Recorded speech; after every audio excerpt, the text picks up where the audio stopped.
Hello friends, कैसे हैं आप सभी। उम्मीद करती हूँ बहुत अच्छे होंगे और अपनी पढ़ाई बहुत फोकस्ड होकर कर रहे होंगे। सो एक बार फिर से स्वागत है आप सभी का आपके अपने YouTube channel e learning with Priyal पर। सो आज के सेशन में हम लोग डिस्कस करने वाले हैं हनी बी यानी कि मधुमक्खी। हमारे एग्जाम में यानी कि टीजीटी पीजीटी के एग्जाम में जो भी इंपॉर्टेंट क्वेश्चन इस सेशन से बनते हैं वो सभी इंपॉर्टेंट पॉइंट्स हमें इंक्लूड करने वाले हैं। सो पूरा सेशन बहुत ही कंसिस्टेंसी के साथ देखना है आपको। सो सबसे पहले हम अगर बात करें सिस्टमेटिक पोजीशन की, तो फाइलम आर्थ्रोपोडा में इनको रखा गया है। क्लास होती है इनकी इंसेक्टा, ऑर्डर होता है हिम्नोप्टेरा और जिनस है एपिस, और स्पीसीज जो कि हम पढ़ रहे हैं दैट इज एपिस इंडिका। ठीक है, सबसे पहले जब हम कोई एनिमल की बात करते हैं हमें उसका सिस्टमेटिक पोजीशन देखना होता है, क्योंकि एग्जाम में क्वेश्चन कभी क्लास पूछ सकता है, कभी ऑर्डर पूछ सकता है, तो कभी फाइलम पूछ सकता है। इसलिए हमको सबसे पहले क्लासिफिकेशन अच्छे से देखना होता है किसी भी एनिमल का। सो नेक्स्ट इंपॉर्टेंट चीज़ अगर हम बात करें, नेक्स्ट इंपॉर्टेंट चीज़ होती है कि इनके जो हनी भी होती हैं इनकी 4 स्पीसीज एग्जिस्ट करती हैं। और वो स्पीसीज कौन कौन सी होती हैं? एक होती है एपिस डोर्साटा जो कि सबसे बड़ी बी होती है। नेक्स्ट होती है एपिस इंडिका जिसको कि इंडियन भी कहा जाता है obviously. Apis flora third species होती है इनकी, जो कि सबसे छोटी होती है, इसको लिटिल बी के नाम से भी जाना जाता है। और सबसे कॉमन जो बी होती है दैट इज एपिस मेलिफेरा जिसको यूरोपियन बी के नाम से भी जाना जाता है। तो चारों बी हम डिस्कस कर चुके हैं। मधुमक्खियों की 4 श्रेणी में इनको बांटा, 4 स्पीसीज इनकी होती हैं। नेक्स्ट इंपॉर्टेंट चीज़ अगर हम देखें, इनमें डिवीजन ऑफ लेबर यानी कि हिंदी में बात करें तो श्रम में विभाजन पाया जाता है। डिवीजन ऑफ लेबर का मतलब होता है कि जब कोई बड़ा काम होता है और उसको हायर करने के लिए उसको छोटे छोटे पार्ट्स में बांटा जाता है इस बड़े काम को, और हर पार्ट को करने के लिए अलग अलग लोग निर्धारित किए जाते हैं, उसको डिवीजन ऑफ लेबर बोला जाता है। वैसे ही इनमें 3 कैटेगरीज में हनी बी को डिवाइड किया होता है। अब हम आगे डिस्कस करेंगे कि ये सब चीज़ें कैसे होती हैं। सिर्फ आपको कंसिस्टेंसी के साथ पूरा सेशन देखना है। सबसे पहले अगर हम बात करें तो एक हाइव होता है, दैट मीन्स छत्ता होता है जिसमें कि वर्टिकल शीट्स अरेंज रहती हैं, जो कि वैक्स हुआ भरा होता है, उनमें हेक्सागोनल सेल्स रहती हैं, उनमें अलग अलग तरह के चैम्बर होते हैं जिसमें सभी फंक्शंस अलग अलग होते हैं। जैसे कि यंग बी यानी कि जो छोटी बी होती हैं उनके पालन पोषण का काम होता है ब्रॉड सेल्स का। स्टोरिंग फूड को स्टोर करने का काम होते हैं स्टोरेज सेल्स का। और रॉयल चैम्बर होते हैं जिसमें कि वर्कर्स और ड्रोन्स रहते हैं। ठीक है, नेक्स्ट इंपॉर्टेंट चीज़ अगर हम देखें, इनके जो माउथ पार्ट होते हैं उनका एडेप्टेशन इस टाइप का होता है कि वो च्यूइंग टाइप और लेपिंग टाइप का एडेप्टेशन के माउथ पार्ट्स का होता है। बिकॉज देखो इनका फंक्शन क्या होता है, नेक्टर को इकट्ठा करना, वैक्स को इकट्ठा करने का काम होता है, पोलन ग्रेन्स को इकट्ठा करने का काम इनका होता है, पेडल्स पर ये बैठकर फीड करते हैं, उसके जूस को फीड करते हैं। तो वही उस तरीके से इनके माउथ पार्ट्स एडेप्ट किए जाते हैं। नेक्स्ट अगर हम बात करें, जो हमारी हनी बी होती है वो एक सोशल यानी कि एक सामाजिक कीट है, पॉलीमॉर्फिक और एक कॉलोनियल इंसेक्ट है, यानी कि ग्रुप में रहने वाले होते हैं ये। आपने छत्ते में देखो, उस छत्तों में कितनी सारी मधुमक्खियाँ एक जगह रहकर सर्वाइव करती हैं, तो ये सोशल इंसेक्ट इनको कहा जाता है। इनफैक्ट कॉलोनियल इंसेक्ट है जो कि ग्रुप में रहते हैं। इनकी 3 कास्ट होती है। मैंने अभी डिवीजन ऑफ लेबर की बात की थी, तो इनमें श्रम विभाजन होता है जिसमें कि 3 कैटेगरी होती हैं। सबसे पहले आते हैं क्वीन, देन होते हैं ड्रोन्स और थर्ड होते हैं आपके वर्कर्स। ठीक है, तो 3 तरह की कास्ट का इनमें डिवीजन ऑफ लेबर होता है। आप यहाँ स्ट्रक्चर देख सकते हैं। स्ट्रक्चर में आपको सबसे पहले दिख रहा होगा कि ये क्वीन होती हैं। क्वीन सबसे बड़ी होती है, दिखने से लग रहा होगा आपको। और एक क्वीन जो रहती है सिंगल फर्टाइल रहती है, जो कि सिर्फ अंडे देती हैं। बाकी जो हमारे ड्रोन रहते हैं ये मेल बी हैं, यानी कि ये मेल बी होते हैं जिनके पास आप देख रहे हो कि आई बहुत बड़ी होती हैं। इनफैक्ट इनके मैंडिबल्स हैं जो कि बहुत बड़े होते हैं। ठीक है, और ये मेल भी होते हैं। इनका काम होता है वर्जिन क्वीन को फर्टिलाइज करने का काम ड्रोन का होता है। ठीक है, और कॉपुलेशन के बाद इनका कोई रोल नहीं रहता है कि ये हाइव में वापस आ सके। इनका काम वहीं खत्म हो जाए, फर्टिलाइज किया और बस खत्म, इनका काम इतना होता है।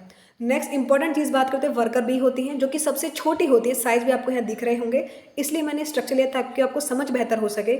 मैं क्या जितने भी सेशन यहाँ प्रिपेयर करती हूँ वो यही होता है कि आपके एग्जाम बहुत फ्रूटफुल हों, और जो भी हम प्रिपेयर करते हैं पीडीएफ में तो वो आपके एग्जाम के सेशन से कोई बाहर नहीं जाए कोई भी क्वेश्चन।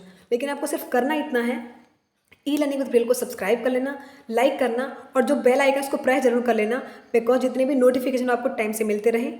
सो अब बात करते हैं अपने सेशन पर वापस आते हैं। तो ये होते हैं हमारे वर्कर बी, जिनका काम होता है हाइव की साफ सफाई करने का। इनफैक्ट क्वीन को भी फीड कराते हैं ये, और इनके जो लार्वी होते हैं उनको पालन पोषण करने का काम भी वर्कर बी का ही होता है। सो नेक्स्ट इंपॉर्टेंट चीज़ के बारे में अगर हम बात करें, डिटेल में डिस्कस करेंगे अब क्वीन क्या होते हैं। जो क्वीन होती हैं ये ओनली फर्टाइल फीमेल है कॉलोनी की, जो कि सिर्फ अंडे देते हैं। ये ही सिर्फ एक फर्टाइल फीमेल होती हैं जो कि कंटिन्यूसली अंडे देते हैं। कम से कम 2 से 5 साल तक का पीरियड तक ये अंडे देते हैं। अप्रॉक्सीमेटली अगर बात करें, ये एक दिन में 1500 से 2000 तक एग दे देते हैं। और टोटल लाइफ स्पेन की अगर हम बात करें तो कम से कम 15 लाख अंडे ये अपनी पूरी लाइफ में दे देते हैं। इनके स्पेशल फूड जो होता है क्वीन का, जिस पर ये फीड करते हैं, दैट इज़ रॉयल जेली को ये खाते हैं। क्वीन जो होती है इनका डेवलपमेंट पीरियड जो होता है 7 से 16 दिन में बनकर तैयार हो जाते हैं। ठीक है, तो मोस्ट इंपॉर्टेंट पॉइंट हम डिस्कस कर चुके हैं। एग्जाम में इस तरह के क्वेश्चन बहुत ज़्यादा पूछे जाते हैं। आपने प्रीवियस पेपर अच्छे से देख लिए होंगे।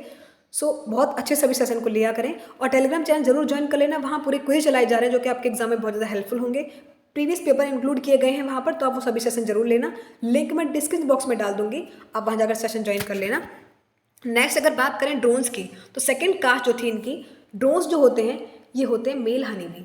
ये कहाँ से डेवलप होते हैं? ये डेवलप होते हैं अनफर्टिलाइज्ड एग से।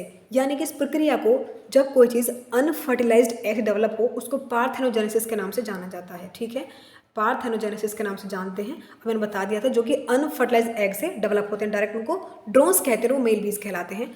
ड्रोन जो होते हैं ये वर्जिन क्वीन होती है उनके साथ पार्ट करते हैं न्यूप्टियल फ्लाइट में। न्यूप्टियल फ्लाइट क्या होती है? एक तरह की सेक्सुअल जो मैच्योर बी होती हैं वो इसमें कॉपुलेशन पीरियड के लिए, यानी कि प्रोजन को इंक्रीज करने के लिए प्रोडक्शन करते हैं। इसको न्यूप्टियल फ्लाइट के नाम से जाना जाता है। और कॉपुलेशन के बाद जो होता है, ये ड्रोन जो रहते हैं इनको अलाउ नहीं कहते कि वापस से छत्ते में आ सकें। ठीक है, या तो ड्रोन फर्टिलाइज होने के बाद मर जाते हैं या फिर ये वहाँ एंटर नहीं करते हैं उस छत्ते में। ठीक है, इनका सिर्फ रोल इतना होता है कि इनको फर्टिलाइज करना होता है, दैट्स इट। ड्रोन्स जो रहते हैं, मैंने स्ट्रक्चर में आपको दिखाया था कि इनके पास बड़ी बड़ी आंखें होती हैं और लार्ज इनके मैंडिबल्स होते हैं, जिनका फंक्शन होता है, मैंडिबल्स का रोल जानते ही हैं। इनफैक्ट नहीं जानते तो मैं आगे डिस्कस करूँगी इस चीज़ को। जो ड्रोन्स रहते हैं इनके पास कोई भी स्टिंग, यानी कि जहरीली डंक मारने वाला कोई भी स्टिंग नहीं होते हैं, और वैक्स ग्लैंड भी इनके पास नहीं होते हैं। ठीक है, नेक्स्ट इंपॉर्टेंट चीज़ अगर हम ड्रोन्स के बारे में देखें तो ड्रोन्स का काम होता है, वही मैंने भी बताया था, फर्टिलाइज करना वर्जिन फीमेल को। ड्रोन्स जो रहते हैं डेवलप होते हैं पार्थेनोजेनिकली, यानी कि अनफर्टिलाइज्ड एग से डेवलप होने की प्रक्रिया को पार्थेनोजेनेटिकली के नाम से जाना जाता है। थर्ड कैटेगरी अगर हम इनके देखें, वर्कर्स जो होते हैं, तो ये स्टेराइल फीमेल हैं जो कि एग नहीं दे सकते, वो होते हैं वर्कर्स। डेवलपमेंट पीरियड इनके बनने का समय जो होता है 12 से 21 दिन का पीरियड होता है इनका वर्कर्स का बनने का। नेक्स्ट इंपॉर्टेंट चीज़, जैसे मैंने स्ट्रक्चर में आपको बताया था कि they are the smallest member of the colony. Colony के सबसे छोटे मेंबर वर्कर्स ही होते हैं और डेवलप्ड होते हैं फर्टाइल एग से। ठीक है, वर्कर्स के पास स्टिंग यानी कि पॉइजन, इनके डंक मारने की क्षमता भी इनके पास होती है। और वो किस रीजन में होते हैं? जो पॉइजन होता है, स्टिंग जो होते हैं, डंक जो होता है इनका, वो ओवी पॉजिटिव के रीजन में पाया जाता है। तो ये क्वेश्चन कई बार पूछा गया है कि वर्कर्स के पास जो स्टिंग रहते हैं वो कौन से रीजन में रहते हैं? तो ये रहते हैं ओवी पॉजिटिव वाले रीजन में। वर्कर्स के पास पोलन कलेक्टिंग अपैरेटस, यानी कि इनके पास ऐसे अपैरेटस होते हैं, इनकी बॉडी में अडेप्टेशन इस तरह की होती है कि ये पोलन्स को अडेप्ट कर सके, पोलन ग्रेन को कलेक्ट कर सके। हनी को स्टोर मैकेनिज्म की क्षमता भी इनके पास होती है कि शहद को इकट्ठा करने की क्षमता वर्कर्स के पास होती है। और वैक्स सिक्रेटरी ग्लैंड भी वर्कर्स के पास पाई जाती है। तो इनके बहुत सारे जो काम करने का जो ठेका होता है ना, वो सब वर्कर्स के पास ही होता है। ठीक है, क्योंकि ड्रोन का फंक्शन क्या था? फर्टिलाइज करने का। क्वीन का फंक्शन होता है सिर्फ एग देने का। तो इंपॉर्टेंट जो फंक्शन होता है ना, काम वाम करने को, सारा वर्कर्स के पास ही होता है। नेक्स्ट इंपॉर्टेंट चीज़ अगर हम देखें, जो यंग वर्कर रहते हैं ये रॉयल जेली भी सिक्रेट करते हैं। और रॉयल जेली भी किसको देते हैं? ये क्वीन को देते हैं। और यदि क्वीन किसी तरह से मर जाती है या फिर वो ज़्यादा बच्चे नहीं, मतलब अब उनके लार्वा को फीड करने का काम भी रॉयल जेली को खिलाकर कौन करते हैं? ये वर्कर ही करते हैं, क्योंकि इनके पास रॉयल जेली होती है तो उसको सिक्रेट करते हैं ये। वर्कर्स के पास क्या होती है? पोलन पॉकेट होते हैं, जिससे ये पोलन को स्टोर करते हैं। ये क्वेश्चन कई बार पूछा गया कि जो पोलन पॉकेट जो होती है इनके पास, जहाँ ये पोलन को इकट्ठा करते हैं, वो कहाँ होती है? तो इनके जो थर्ड पेयर ऑफ लेग, तीसरी जोड़ी जो पैर होते हैं इनकी बॉडी के, वहाँ इनके पास पोलन पॉकेट होती है, इसमें ये पोलन को इकट्ठा करते हैं। इनके जो माउथ पार्ट होते हैं वो एडप्ट होते हैं ताकि वो कलेक्ट कर सकें नेक्टर को और मेल्ट कर सकें वैक्स को। तो ये सारे फंक्शंस हम पढ़ चुके हैं, ये होते हैं वर्कर के। नेक्स्ट अगर हम बात करें कि रिप्रोडक्शन टाइप की, तो हनी बी में दोनों ही तरीके से प्रोडक्शन होता है, सेक्सुअल भी और एसेक्सुअल भी। एसेक्सुअल तरीके से होगा तो उसको पार्थेनोजेनेसिस के नाम से जानेंगे। पार्थेनोजेनेसिस के थ्रू कौन डेवलप हो रहे थे? ड्रोन, जो कि क्या कैसे होते हैं? अनफर्टिलाइज्ड एग से जिनका डेवलपमेंट होता है। ठीक है, नेक्स्ट अगर हम बात करें, जो हैप्लॉइड पार्थेनोजेनेसिस होती है हनी बी में, इसको एक नाम दिया जाता है जिसको हम अरेनोटॉकी के नाम से जानते हैं। तो हनी बी में जो हैप्लॉइड पार्थेनोजेनेसिस की क्रिया होगी उसको अरेनोटॉकी के नाम से जाना जाता है। जो डिप्लॉइड एग होते हैं, यानी कि जो ऑब्वियसली सी बात है जिसमें 32N होते हैं, ये फर्टिलाइज्ड एग जो रहते हैं ये क्या प्रोड्यूस करते हैं? ये क्वीन प्रोड्यूस करते हैं, यानी कि द्विगुणित तरीके से रिप्रोडक्शन होता है वो होगा क्वीन में। हैप्लॉइड तरीके से जब होगा अनफर्टिलाइज्ड एग्स क्या प्रोड्यूस करते हैं? ये ड्रोन प्रोड्यूस करते हैं। और ड्रोन क्या होते हैं? मेल बी होते हैं। ठीक है, तो बहुत इंपॉर्टेंट सेशन है, नोट कर लेना अच्छे से। अब बात करते हैं इनके लार्वा की। तो तो हनी बी के लार्वा को ग्रब लार्वा के नाम से जाना जाता है। इंपॉर्टेंट क्वेश्चन है, कई बार पूछा गया है, नोट कर लेना अच्छे से। हनी बी के लार्वा को ग्रब लार्वा के नाम से जाना जाता है। एक बार इनकी लाइफ साइकिल देख लेते हैं। देखो यहाँ एडल्ट पीरियड था इनका, यहाँ देखो जैसे एग डेवलप्ड हुए, एग के बनने का समय होता है, लार्वा एग से लार्वा निकलता है अप्रॉक्सीमेटली 6 दिन के अंदर। वापस से क्या होगा, सेकंड लार्वा में डेवलप फर्दर डिवाइड होगा सेकंड लार्वा में, तो जिसका पीरियड होगा 10 दिन के लिए। फिर लार्वा से प्यूपा फॉर्म होता है अप्रॉक्सीमेटली 14 डे के अंदर। उसके बाद फर्दर डिवाइड होगा प्यूपा में, जो कि 18 दिन के अंदर बनकर तैयार हो जाएगा, वापस से बन जाएगा एडल्ट में। तो वही इनके पास टाइम होता है, 21 दिन के अंदर प्रॉपर जो एडल्ट बी होती है वो बनकर तैयार हो जाती है।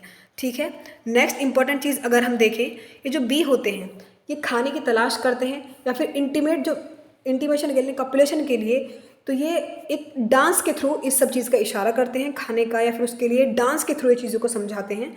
एक जो राउंड डांस होता है, यानी कि राउंड तरीके से गोल गोल घूमकर डांस करते हैं। ये जब गोल गोल घूमकर डांस करते हैं उसका मतलब ये होता है कि अपने फूड की तलाश कर रहे हैं, और वो फूड इनसे कम से कम 75 मीटर दूर होता है। जब ये इशारा करते हैं तो इसका, जब ये राउंड डांस करते हैं इसका मतलब ये होता है कि जो फूड की तलाश कर रहे हैं वो फूड अप्रॉक्सीमेटली 75 मीटर दूर होता है इनसे, मतलब उसी 75 मीटर के दायरे में होता है। नेक्स्ट अगर बात करें तो टेल वैगिंग, यानी कि अपने पीछे के पोर्शन को हिलाकर जब ये डांस करते हैं उसका मतलब होता है कि ये अपने फूड की तलाश करें, वो फूड जो है अबाउट 1000 मीटर दूर भी हो सकता है। ठीक है, तो ये इनके फूड का सिस्टम, मतलब कि इनका ये तरीका होता है फूड को सर्च करने का या फिर इंटीमेशन का। एक प्रोफेसर कार्ल वन फ्रिश थे जिनको नोबेल प्राइज़ मिला क्योंकि इन्होंने डिकोड किया था इनकी लैंग्वेज को। इन्होंने जो हनी बी थे इनके डांस करने के तरीके को समझा। ऑब्वियसली सी बात है, कोई इतना ऑब्जर्व कर रहा है, उसने इस तरीके के फ्रिश जो थे उन्होंने ये तक ऑब्जर्व किया कि जो राउंड डांस करते उसका मीन्स क्या होता है, और जो ये वेगिंग करते हैं अपनी टेल को, तो उसका मतलब क्या होता है। तो इनको नोबेल प्राइज़ मिला था इस चीज़ के लिए, जो कि रियली मेंडेबल है। नेक्स्ट बात करते हैं टाइप ऑफ बीज की।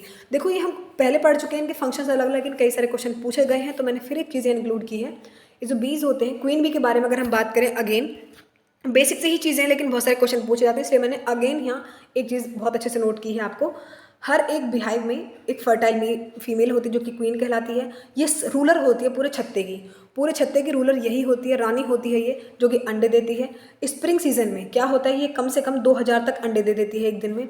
और यदि ये मतलब कि ढंग से नहीं फीड कर पाते हैं या ये मर जाती है किसी रीज़न से, जो वर्कर बी होती हैं वो न्यू लार्वा को फीड करती हैं, रॉयल जेली को खिलाकर एक न्यू क्वीन बनाती हैं, और फिर आप देख ही सकते हैं रिजल्ट वहीं आते हैं, वो लार्वा बनकर तैयार हो जाती है।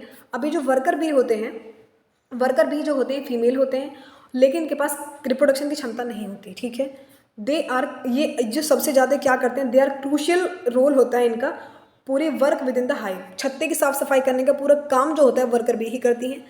दे आर रिस्पॉन्सिबल फॉर टास्क, जैसे कि फीडिंग करना, क्वीन को फीड कराने का काम, ड्रोन को फीड कराने का काम, लार्वी को फीड कराने का, इनफैक्ट पोलन को कलेक्ट करने का काम भी ये करते हैं, नेक्टर वैक्स बनाना और पूरे गार्डिंग करना पूरे हाइव की, ये सभी काम ये होते हैं वर्कर बी के।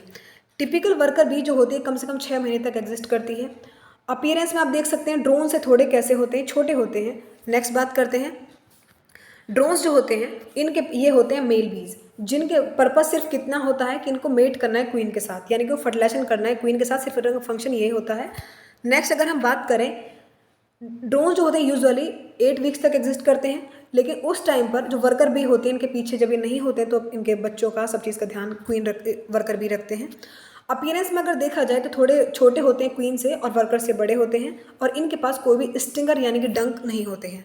नेक्स्ट अगर हम बात करें हनी की, तो इनके पास जो हनी रहता है उसमें कंटेंट्स होते हैं सिंपल शुगर, जैसे कि डेक्सट्रोज और लेवुलोज इनके पास होते हैं। विटामिन और मिनरल्स ये सब चीज़ें हनी में एग्जिस्ट करती हैं। ये एक टॉनिक है, स्वीटनिंग एजेंट होता है हनी, और इसके जो ट्रू प्रोडक्ट होते हैं हनी बी के वो होते हैं बी वैक्स, जो कि कहाँ से प्रोड्यूस्ड होते हैं, एब्डोमिनल ग्लैंड, जो वर्कर्स की जो एब्डोमिनल ग्लैंड होती है उनसे हनी बी के प्रोडक्ट सिक्रीट होते हैं।